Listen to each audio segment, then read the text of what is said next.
కూర్చున్నప్పుడు ఏదో ఒక సెన్సిబుల్ స్టోరీ చెప్తారనుకున్నారా? లేదంటే చాలా సెన్సిబుల్ స్టోరీ కింగ్డమ్. అసలు చాలా సెన్సిబుల్ స్టోరీ. అంటే మీరు సీనియర్ జర్నలిస్ట్గా ఏం ఎక్స్పెక్ట్ చేస్తున్నారు ఈ సినిమా నుంచి? మీరు ట్రైలర్ చెప్పారు కదా, ట్రైలర్లో ట్రైలర్ కథ అంతా చెప్పేసాం, అది ఓకే, క్లియర్గా ఉన్నారు.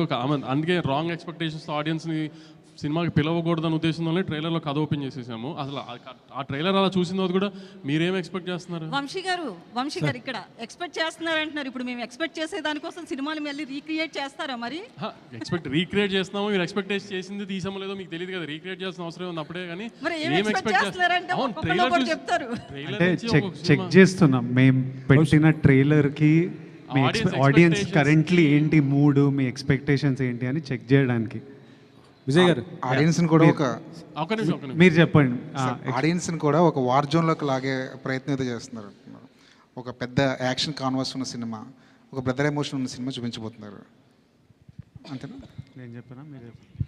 Definitely it's very high on emotion. Vamsi garu అంటే మన ట్రైలర్లో చూసిన షార్ట్స్, టీజర్లో చూసిన షార్ట్స్, ఆ స్కేల్ అవి సినిమా నుంచే ఉన్నాయి. వంశీ గారు ఆ ఇంటర్వ్యూలో గౌతమ్ తిన్నూరిస్ కింగ్డమ్ అన్నారు. But what I feel after watching the whole film is, నాకు ప్రశాంత్ నీల్ గారు అంటే చాలా ఇష్టం, రాకీ బాయ్ యూనివర్స్ చాలా ఇష్టం. But this is from the director of Jersey, Gautam Tinnanuri's Kingdom. It's not Gautam Tinnanuri's KGF. Vijay garu చెప్పిందే మీరు ఒక మళ్ళీ రావా, ఒక జెర్సీ తీసిన director cinema, high on drama, action ఒక ఎలిమెంట్ దాంట్లో, హై ఆన్ డ్రామా. కానీ మీరు చెప్పినట్టు గ్రాండ్ విజువల్స్ ఆటలతో ఒక కొత్త వరల్డ్ క్రియేట్ చేయడానికి ట్రై చేస్తాం, న్యాచురల్ లొకేషన్స్తో. అంటే ఒక సెట్ వేసి ఒక ఆర్టిఫిషియల్గా అలా కాకుండా ఒక న్యాచురల్ లొకేషన్స్కి వెళ్ళి ఒక వరల్డ్ క్రియేట్ చేయడానికి ట్రై చేసాం, విత్ చాలా గ్రాండ్ విజువల్స్తో. దాంట్లో గౌతమ్ ఒక మంచి డ్రామా ఉన్న కథ చెప్తున్నాడు, యాక్షన్ దానికి ఒక బ్యాక్ డ్రాప్ మాత్రమే. అంతేగాని మీరు అన్నట్టు వార్ జోన్లు ఇట్లా అట్లా గౌతమ్ సినిమానే at the end of the day. Vijay గారు చెప్పింది కరెక్ట్, జెర్సీ తీసిన గౌతమ్ కింగ్డమ్ ఇది. సో నేను ఎందుకు మళ్ళీ స్పెసిఫిక్గా ఇది చెప్తున్నానంటే, I don't want audience to also to come to the theatres with wrong expectation.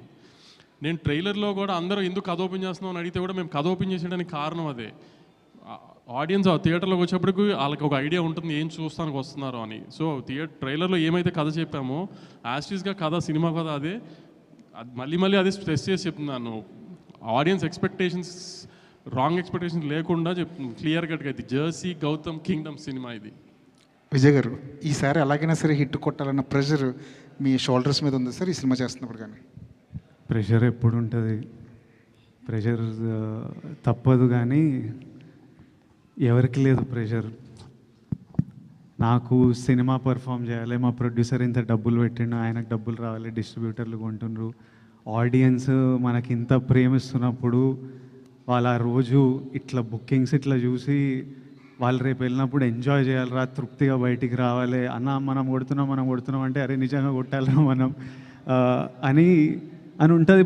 కానీ but pressure is a part of every one's life. It's okay. అంటే నాకు సినిమా పర్ఫామ్ చేయాలని ప్రెషర్, చాలామందికి రెంట్లు కట్టాలనే ప్రెషర్, ఆఫీస్లో సీనియర్ల ప్రెషర్, కొడుకు మంచిగా చదువుకోవాలని ప్రెషర్. సో అందరికీ, everybody in their life is dealing with pressures of different sort, and it's completely normal. And yes, for me I really want the film to perform.